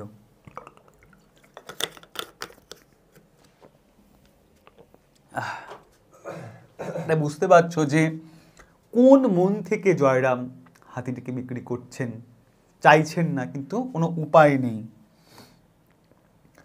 6ষ্ঠ পরিচ্ছেদ। কল্যাণীর বিবাহের সমস্ত কথাবার্তা পাকা হইয়া গিয়াছে। 10ই জ্যৈষ্ঠ শুভকার্যের দিন স্থির হইয়াছে। আমি দাগাতে দাগাতে কিন্তু যাচ্ছি, এইগুলো কিন্তু উদ্বেল মানে মানে মন একটা এমন একটা পর্যায়ে চলে এসেছে, মন মানে একটা দোটানায় পড়ে গেছে। আমি বলছি তোমাদের ব্যাপারটা কেমন, একটা উদাহরণ দিলে বুঝতে পারবে। যে তুমি হয়তো ভেবেছিলে, আমি উদ্বেল শব্দটা একটা উদাহরণ দিয়ে বোঝাচ্ছি। ধরা যাক তুমি ভেবেছিলে একটা পরীক্ষায় তুমি 2বার হয়তো নেট বা সেট পরীক্ষা দিলে, তুমি পাস করতে পারছো না। তারপর তুমি অনেক কষ্ট করে পড়াশুনো করে তুমি হয়তো পাস করলে। এই যে মুহূর্তে তুমি পাস করলে, তুমি যে খবরটা শুনলে পাশে, তোমাদের বুকের ভেতর এরকম একটা কান্না কান্না পায় না, বুকটা এখন ফুলে ফুলে উঠে একটা কান্না কান্না পাচ্ছে, চোখে মানে চোখে জল চলে আসে 2টো কারণে, একটা আনন্দে, একটা দুঃখে তো আসেই, আর একটা আনন্দে আসে, না বলতে পারে একটা আনন্দে, একটা অদ্ভুত অনুভূতিতে চোখ প্রায় জলে ভরো ভরো, অথচ কান্নাটাও হচ্ছে না। একে উদ্বেল বলে। মন একটা এমন একটা পরিস্থিতি হয়, তাকে উদ্বেল হয়ে ওঠা বলে। আচ্ছা, বৈশাখ পড়িলেই উভয় পক্ষের আশীর্বাদ হবে বিয়ের, হস্তি বিক্রয় টাকাটা আসলেই গহনা গড়াইতে দেয়া হইবে। কিন্তু 1লা বৈশাখ সন্ধেবেলা মশমশ করিয়া আদরিনী ঘরে ফিরিয়া আসিল। বিক্রয় হয় নাই, উপযুক্ত মূল্য দেবার খরিদ্দার জোটে নাই। ভেবেছিল যে খদ্দের জুটবে, কিন্তু কেউ আদরিনীকে কেনার কথা ভাবতে পারেনি। আদরিনীকে ফিরতে দেখিয়া বাড়িতে আনন্দ কোলাহল পড়িয়া গেল। বিক্রয় হয় নাই বলিয়া কাহারও কোনো খেদের চিহ্ন মাত্র দেখা গেল না। মানে কেউ যে কষ্ট পাচ্ছে বিক্রি হয়নি বলে একেবারে ফিরেছে, বাড়িতে শোরগোল পড়ে গেছে, আনন্দ পড়ে গেছে যে আমাদের আদরিনী আবার বাড়িতে ফিরে এসেছে, যেন হারাধন ফিরিয়া পাওয়া গেছে। সকলের আচরণ এইরূপ মনে হইতে লাগিল। বাড়ির লোক বলিতে লাগিল, আহা আদর রোগা হইয়াছে, বোধহয় এই কদিন সেখানে ভালো করে খেতে পায়নি, ওকে দিন কতক এখানে বেশ করে খাওয়াতে হবে। আনন্দের প্রথম উচ্ছ্বাস অপনীত হইল, আনন্দটা কেটে গেল। পরদিন প্রতিবেশী বন্ধুগণ আবার বৈঠকখানায় সমবেত হইলেন। অত বড় মেলায় এমন ভালো হাতির খরিদ্দার কেন জুটিল না, তাহা লইয়া আলোচনা হইতে লাগিল। একজন বলিলেন, ওই যে আবার মুখুজ্জে মশাই বললেন, আদর যাও মা, মেলা দেখে এসো।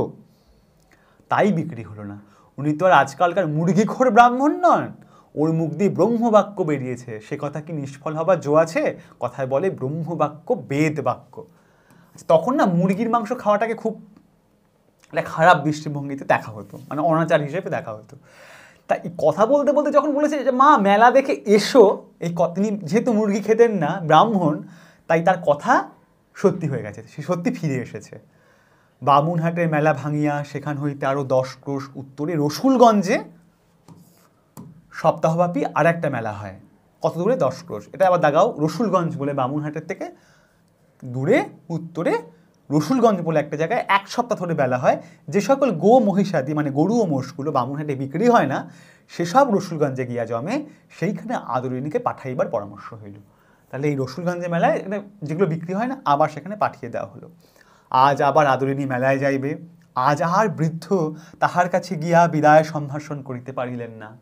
সে গিয়ে আর বিদায় সম্ভাষণ করতে পারল না।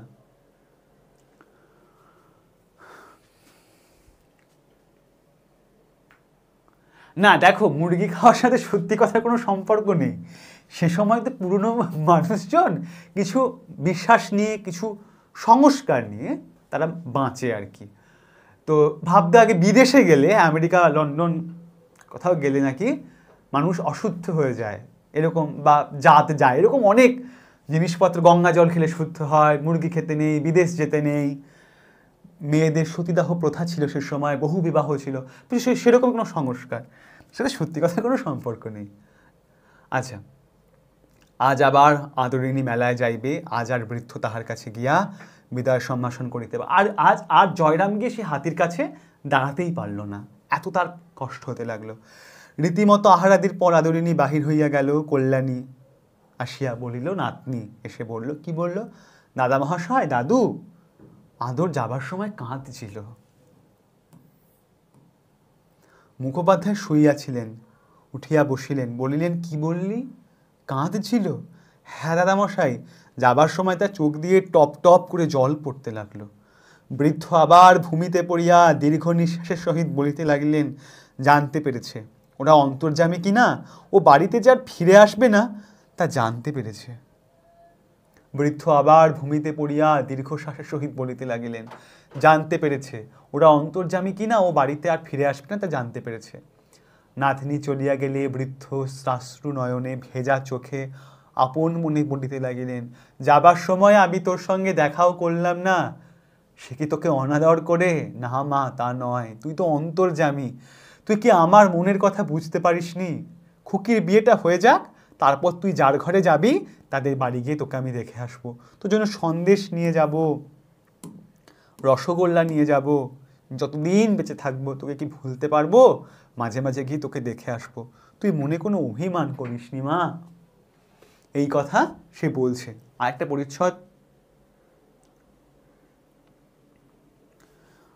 পরিচ্ছদ রয়েছে বাকি, তোমরা সেটা দেখো যে কি অবস্থা উপস্থিত। যাওয়ার সময় নাকি হাতি টপ টপ করে তার চোখ দিয়ে জল পড়ছিল এবং বলছে, তুই কাঁদিস না, নাতনির বিয়েটা হয়ে যাক, তোকে রসগোল্লা এবং সন্দেশ নিয়ে গিয়ে দেখে আসবো। যেভাবে মেয়েরা গিয়ে, বাবা গিয়ে মেয়েকে বিয়ের পর দেখে আসে, সেইভাবে গিয়েই।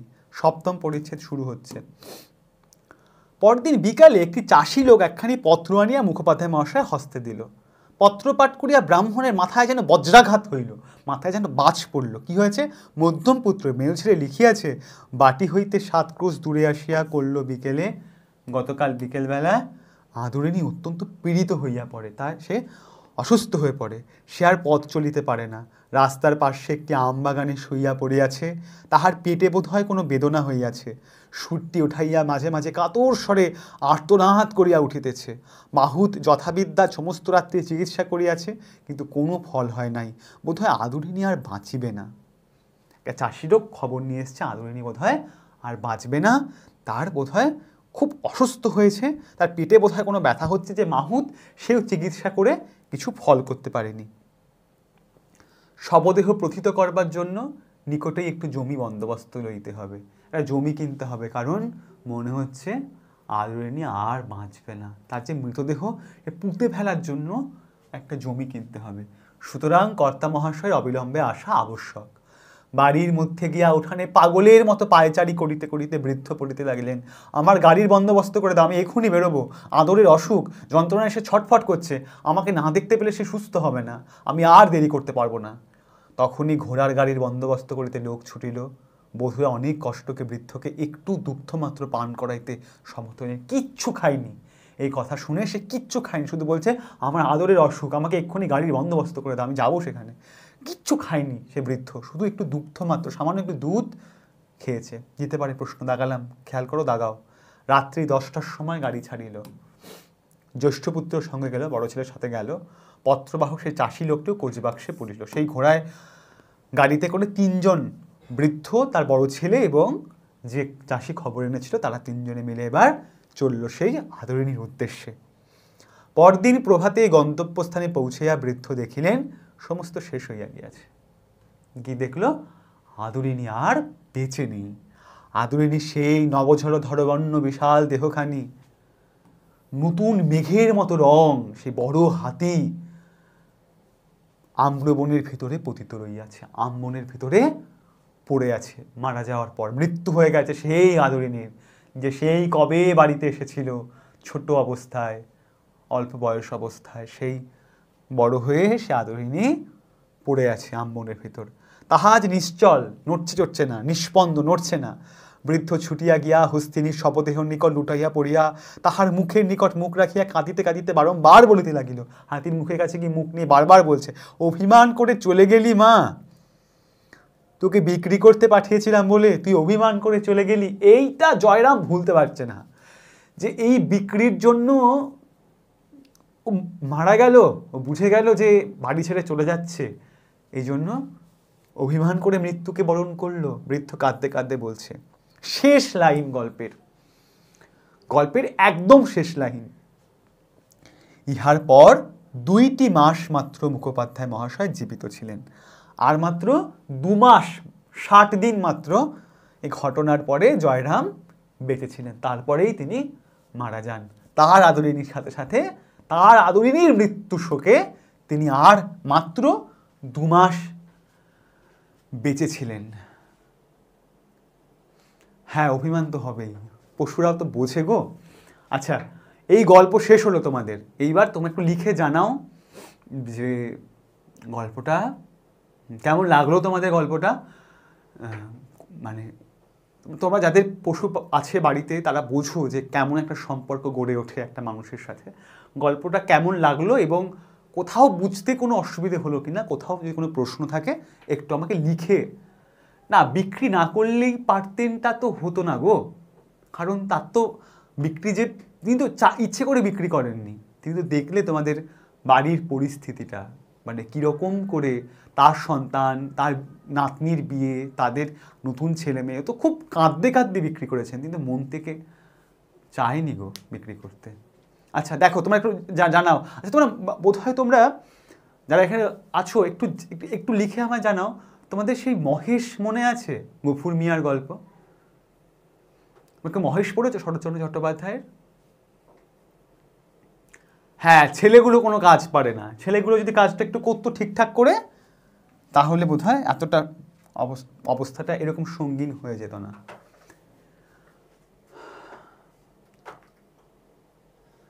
হ্যাঁ, মানুষের মতো সে বুঝতে পারে, সে কাঁদে, সে রসগোল্লা খায়, মানুষের মতো।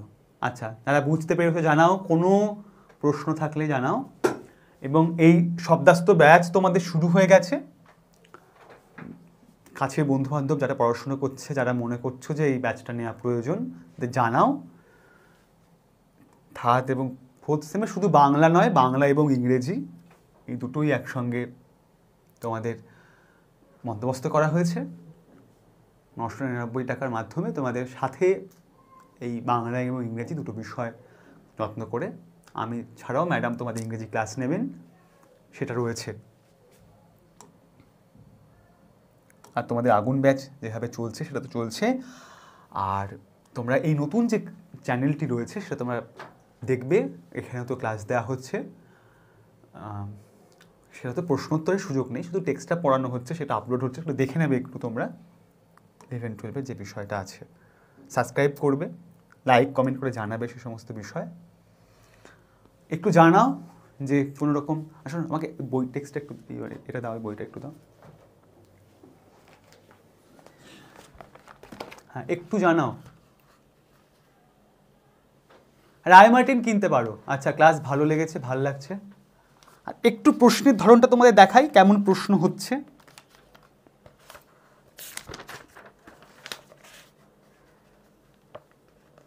এই যে একটা প্রশ্ন দিয়েছে যে মেজবাবুর বাড়ি কোথায় ছিল। আমি অপশন দিচ্ছি, তোমরা একটু উত্তরটা লেখো।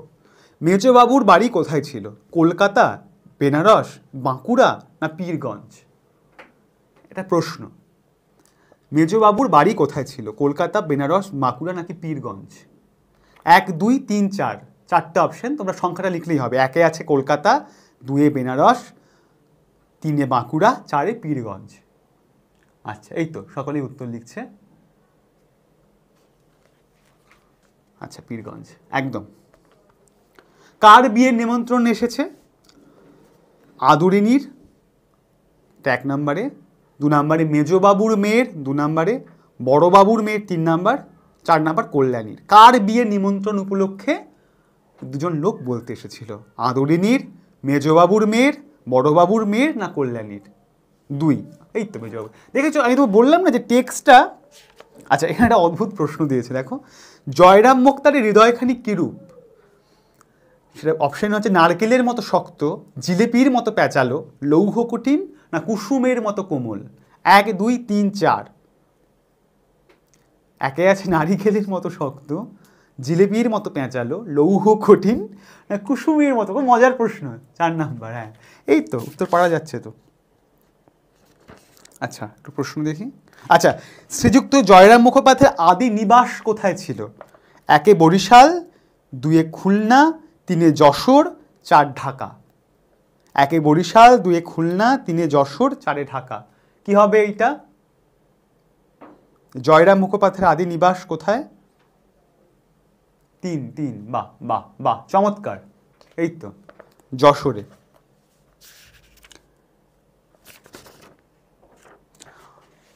উমাচরণ লাহিড়ী তার মাদি হাতিটির যে দাম, সেই দাম ক টাকা বলেছিল? 1 নম্বরে আছে 5,000, 2 নম্বরে 1,000, 3 নম্বরে 2,000 আর 4 নম্বরে 3,000। ক টাকা চেয়েছিল? হাতির দাম কত টাকা লেগেছিল? 5,000 না 1,000 না 2,000 না 3,000? 3 নাম্বার। এই তো পারা যাচ্ছে তো। বললাম না যে ঠিকঠাক টেক্সটটা পড়লেই পারা যায়। আচ্ছা, তোমরা আর একটা জিনিস একটু খেয়াল করবে যে কোন পরিচ্ছেদে কী কী আছে। হ্যাঁ, মানে কোন পরিচ্ছেদে কী কী ছিল। আচ্ছা, একটা জিনিস বলো তো, মেলা তো চৈত্র সংক্রান্তিতে বললাম। এবার জয়রাম না আদরিনীকে যখন দেখা করতে যাবে বলছিল বিক্রির পর, তখন কিছু খাবার নিয়ে যাবে বলে ঠিক করেছিল। কী কী খাবার সেটা দেখো, আমি 1 2 করে বলছি। 1-এ মুন্ডা মিঠাই, 2-এ আলো চাল, 3-এ কলা ও অন্যান্য ফল, 4-এ সন্দেশ ও রসগোল্লা। 1-এ মুন্ডা মিঠাই, দেখো খুব কাছাকাছি অপশন দিয়েছে, একটু গোলানো প্রশ্ন কিন্তু। হ্যাঁ, যখন ভালো করে প্রশ্নটা বোঝো, জয়রাম যখন আদরিনীর সাথে বিক্রির পর দেখা যাবে বলছিল, এই তো হ্যাঁ হ্যাঁ একদম একদম সন্দেশ রসগোল্লা। আচ্ছা, পত্রবাহক চাষিটি কোথায় বসেছিল? 1 কোচ বাক্স, 2 চালকের জায়গায়, 3 ছাউনির ভেতর, 4 জয়রামবাবুর পায়ের কাছে। বলো তো, কোচ বাক্স, চালকের জায়গা, ছাউনি না জয়রামবাবুর পায়ের কাছে? 1 নম্বর, একদম একদম। আর শেষ প্রশ্ন তোমাদের এটা করছি, আদরিনীর শবদেহটি কোথায় পড়েছিল? কোন বনে? খুব সহজ প্রশ্ন।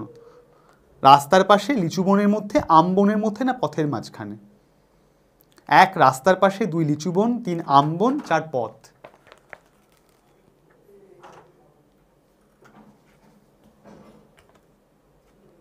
একদম আম বন। এই হলো প্রশ্নের প্যাটার্ন। বুঝতেই পারছো, খুব সহজ প্রশ্ন। প্রশ্ন এমন নয় যে খুব জটিল হিসেবে আসবে। আচ্ছা, তোমাদের কারো কোনো জিজ্ঞাসা আছে গল্প থেকে? তোমাদের পরবর্তীতে পরের ক্লাসটা শুরুর আগে তোমাদের আরেকটু ডিটেলে প্রশ্ন নিয়ে, এরকম সরাসরি নয়, শুদ্ধ অশুদ্ধ এবং কিভাবে বাক্যর গঠন এবং ক্রম দেয় সেটা নিয়ে আলোচনা করে নতুন টেক্সটে ঢুকবো। তোমরা একটু বলো যে না, তোমরা রায়মার্টিনটা কিনতে পারো, বুঝলে? এই বইটা আমি দেখলাম, রায়মার্টিনটা দেখেছি আমি, বইটা বেশ অবশ্যই সহজ আসবে। টেক্সট ভালো করে পড়লে তো অবশ্যই সহজ আসবে। আচ্ছা, একটু কারা হাত তুলছো দেখি, একটু কথা বলে নিয়ে আজ এই ক্লাসটা তাহলে শেষ করবো এখানে। আশা করছি তোমাদের কোনো সমস্যা নেই। হাত তুলছো কারা একটু দেখি।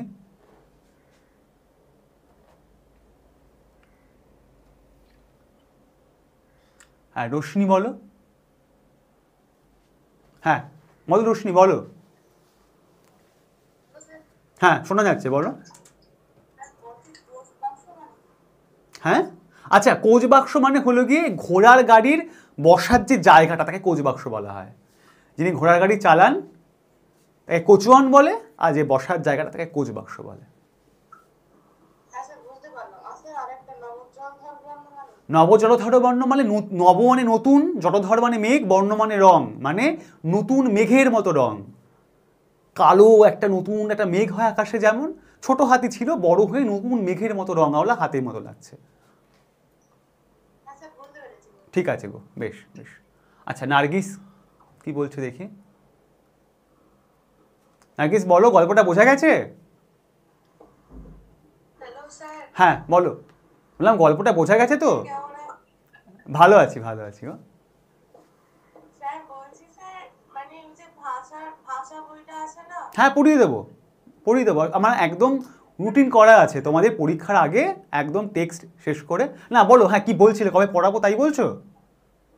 হ্যাঁ স্যার ওটাই। হ্যাঁ একদম টেক্সটটা শেষ করি, গল্প কবিতাগুলো শেষ করে নি, তারপরে পড়াবো একদম। ইউটিউবে ক্লাস দেখতাম, খুব ভালো লাগে। হ্যাঁ বেশ গো বেশ। এখন সরাসরি কথাবার্তা হবে, যে কোনো প্রশ্ন যা তোমাদের জানতে ইচ্ছে করবে জানাবে আমাকে। হ্যাঁ স্যার। একদম মন দিয়ে পড়ো। করলাম। হ্যাঁ গো হ্যাঁ ঠিক আছে। বেশ, তাহলে আজকের ক্লাসটা তাহলে আর কেউ আছে নাকি একবার দেখে নিই চট করে। ঠিক আছে। হ্যাঁ একজন আছে, দাও। বলো। স্যার আতিক বলছি। হ্যাঁ বুঝতে পেরেছি, বলো আতিক বলো। গাইড বুক কার কিনবো, মানে ছায়া নাকি রায়? আমি না রায় মার্টিনটা দেখেছি, রায় মার্টিনের প্রশ্নের প্যাটার্নটা ভালো লেগেছে আমার, মানে বেশ যেভাবে প্রশ্ন হওয়া উচিত সেটাকে ফলো করেছে। রায় মার্টিনটাই কেনো, বুঝলে? আচ্ছা স্যার।